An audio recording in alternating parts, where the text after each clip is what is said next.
Oi, gente, agora eu tô mostrando pra vocês isso daqui. Essa é a minha casa.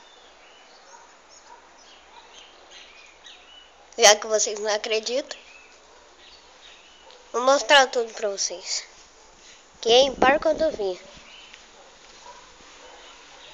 Aqui é o meu quintal. Ali à frente. Aqui é a casa do meu vizinho.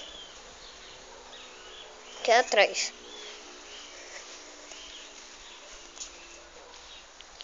Ali até que parece que tem uma portinha. Só que é o porão. Ou o sótão, sei lá.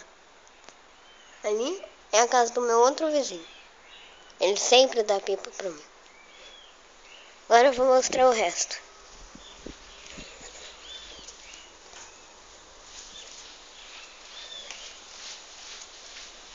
Esse é na onde que minha mãe lava roupa.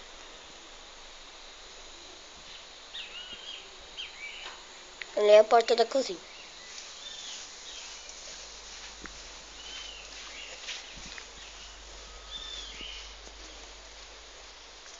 Esse é a frente.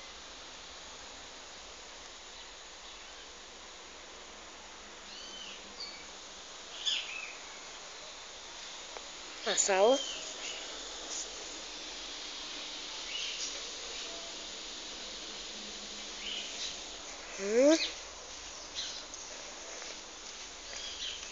Pronto, gente. Hoje eu mostrei tudo que eu tinha. Aí agora eu vou mostrar o meu quarto. Que é a janela do meu quarto. Vou colocar no Face pra vocês verem como que eu não tô mentindo que minha casa é grande. Essa casa também é maior, mais do que a minha. Aqui é a moto. Aqui é na onde que eu fico. E aqui sou eu. Olá!